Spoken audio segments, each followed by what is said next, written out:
Hello दोस्तों, मेरी मौसी बहुत खूबसूरत और नौजवान थीं। वह अपने घर में अकेली रहती थीं और मुझे अक्सर अपने पास बुला लेती ताकि उनकी तन्हाई दूर हो सके। मुझे भी उनके पास जाना अच्छा लगता था और हम दोनों कुछ हसीन लम्हे साथ बिताते थे। एक दिन मौसी ने मुझे अपने घर बुलाया। मैं खुशी खुशी मौसी के घर चला गया। जब मैं वहाँ पहुँचा, मौसी वॉशरूम से नहाकर बाहर आ रही थीं। जैसे ही मैंने मौसी को देखा, मेरे होश उड़ गए। मौसी वाकई बहुत खूबसूरत थी। ऐसा बिल्कुल नहीं लगता था कि वह एक शादीशुदा औरत है। उस वक्त मैं अपने मौसा मुकेश के घर रहने आया था, क्योंकि मेरे मम्मी और पापा दोनों शहर जा रहे थे। छोटे मौसा ने पापा से मिलने और मुबारकबाद देने के दौरान कहा कि अमित को हमारे घर छोड़ जाएं। पापा ने बहुत मना किया कि अब मैं बड़ा हो गया हूँ और अपना ख्याल रख सकता हूँ, लेकिन मौसा नहीं माने। उन्होंने पापा को राजी कर लिया और मेरी दिल की ख्वाहिश पूरी हो गई। मेरे पास हमारे पुराने घर की चाबी थी जो खाली पड़ा हुआ था और मैं उसे अपने मकसद के लिए भरपूर इस्तेमाल करता था। मौसी की शादी मेरे मौसा से लगभग 5 साल पहले हुई थी। उस वक्त मैं 15 साल का था। तब भी मौसी को देखकर मुझे बहुत अच्छा लगता था, क्योंकि वह न सिर्फ खूबसूरत थी बल्कि धीमे लहजे वाली और भरपूर जिस्म की मालकिन थी।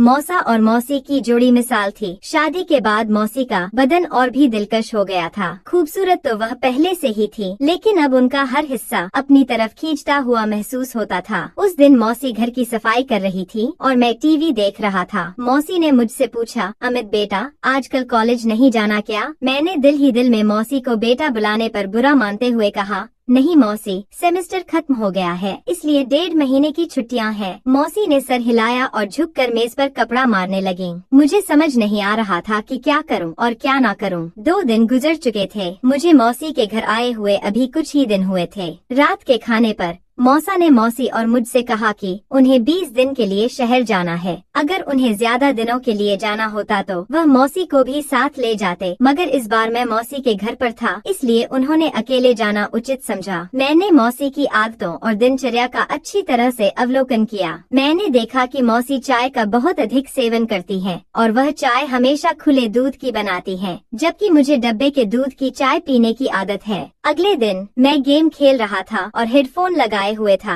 मुझे पता नहीं था कि मौसी मेरे साथ आकर बैठ गई थी और मुझे खेलते हुए देख रही थी। हम दोस्त आपस में मजाक कर रहे थे और मैं कुछ बकवास बातें कह रहा था जो काफी बेहुदा थी। मौसी हैरान और परेशान होकर मेरी बातें सुन रही थी। उन्होंने मुझे आवाज देकर अपनी मौजूदगी का एहसास दिलाने की कोशिश की, पर म्यूजिक की वजह से मुझे कुछ सुनाई नहीं दे रहा था। मौसी मेरी बेहुदा बातें काफी देर तक सुनती रहीं और फिर उठकर अपने कमरे में चली गईं। शाम को जब मैं दोस्तों से मिलने बाहर जाने लगा तो मौसी को बताने के लिए उनके कमरे की तरफ गया। उस समय मेरे दिमाग में कुछ खास नहीं था। फिर मैं वापस आकर बेड पर लेट गया। थोड़ी देर बाद मैंने कहा कि मुझे चाय पीनी है, क्या वह बना देंगी? मौसी मुस्कुराकर बोली, क्यों नहीं मेरे बच्चे, बस 2 मिनट में फ्रेश हो जाऊं, फिर बना देती हूँ, और बाथरूम की तरफ बढ़ गयी। मैं गैलरी में जाकर बैठ गया और सामने लॉन और फूलों को देखने लगा। एक फूल मुझे बहुत पसंद आया। मैंने उसे करीब से जाकर देखा और फिर तोड़ लिया। मौसी मुझे आवाज दे रही थी।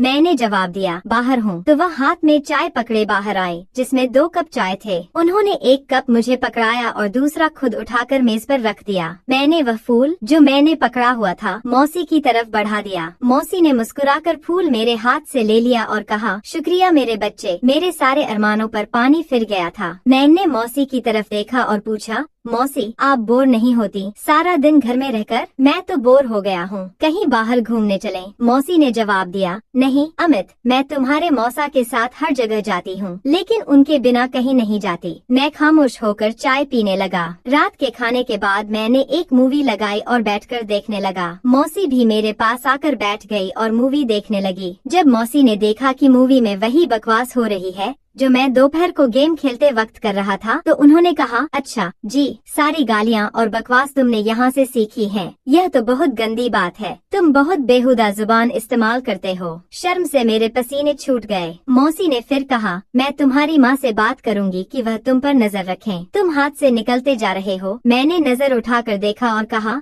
गलती हो गई, माफ कर दें। पर क्या करूं, सब लड़के इसी तरह की बकवास करते हैं। मुझे भी जवाब जब देना होता है तो ऐसी बातें मुंह से निकलती हैं। मौसी हंस पड़ी और बोली, डरो नहीं, किसी को कुछ नहीं कहूंगी। मुझे पता है कि तुम लड़के किस तरह की बातें करते हो। अच्छा यार, कोई और मूवी लगाओ। यह क्या लगाया हुआ है? तब जाकर मेरी सांस में सांस आई और मैंने खाला से पूछा, कौन सी मूवी लगाऊं? उन्होंने कहा कोई इंडियन मूवी लगाओ। मैंने एक इंडियन मूवी लगा दी। मौसी मूवी देख रही थी और मैं चोरी चोरी उन्हें ही देख रहा था। मौसी ने अपनी एक टांग उठाकर दूसरी टांग पर रखी और सोफे की टेक और बाजू से लगकर आराम से बैठ गई। फिर मैंने भी अपनी एक टांग उठाकर दूसरी टांग पर रखी। मुझे लगा कि मौसी ने मेरी इस हरकत को नोट किया है और उनके चेहरे पर हल्की सी मुस्कुराहट आ गई। मैं भी मौसी की तरह दूसरे कोने पर बैठा हुआ था। फिर मौसी ने मुस्कुराते हुए अपनी पोजीशन सही की और मैंने भी सही होकर बैठने में ही बेहतर समझी। मौसी हंस पड़ी और बोली, अमित मेरी नकल उतार रहे हो? मैंने उनकी तरफ देखा और सर हिलाया तो उन्होंने मजाकिया गुस्से से कहा,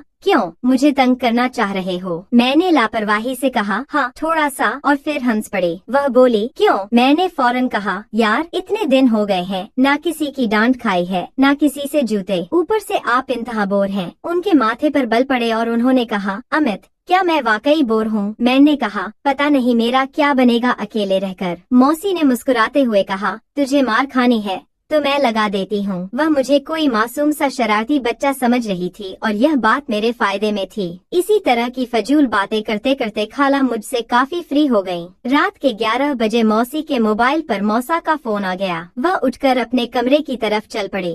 मैं थोड़ी देर मूवी देखी, फिर टीवी बंद किया और अपने कमरे की तरफ जाने लगी। तभी मुझे मौसी के कमरे से उनकी आवाज आई, यार बहुत मिस कर रही हूँ आपको। पता नहीं कैसे गुजरेंगे यह दिन। पता नहीं दूसरी तरफ से क्या कहा गया, मगर जो मौसी ने कहा वो मेरे लिए किसी सरप्राइज से कम नहीं था। सुबह मैं जल्दी उठा और फ्रेश होकर किचन की तरफ बढ़ गया। किचन में कोई नहीं था। मैंने मौसी के कमरे की तरफ जाकर देखा तो दरवाजा बंद था, यानी मौसी सो रही थी। मैंने किचन में जाकर अपने लिए चाय बनाई और फिर कुछ स्लाइस गर्म करके मेज पर बैठकर नाश्ता करने लगा। मैं नाश्ता कर रहा था तभी मौसी के कमरे का दरवाजा खुला और वह बाहर निकली। मुझे देखकर थोड़ा सा शर्मिंदा होते हुए बोली, रात को नींद नहीं आई, बहुत देर से सोई, इसलिए सुबह जल्दी नहीं उठ सकी। मैंने मुस्कुरा कर कहा, कोई बात नहीं, आपने नाश्ता करना है ना, चलें, आज आपका नाश्ता मैं बना देता हूँ। वह बोली, तुम और नाश्ता? वाह क्या बात है। मैंने कहा, फ्रेश होकर आएं, मैं नाश्ता बना देता हूँ, फिर बात करेंगे। मौसी ने सर हिलाया और मुस्कुराती हुई दोबारा अपने कमरे में चली गई। मैंने पूछा, मौसी नाश्ते में क्या पसंद फरमाएंगी? मौसी ने कहा, जो भी बनाओ, मुझे पहले ही शर्म आ रही है। मैंने कहा, जैसे आपकी मर्जी, और मुड़कर किचन की तरफ जाने लगा। मौसी ने मुझे देखा और कुर्सी पर बैठ गयी। मैं उनकी कुर्सी के पीछे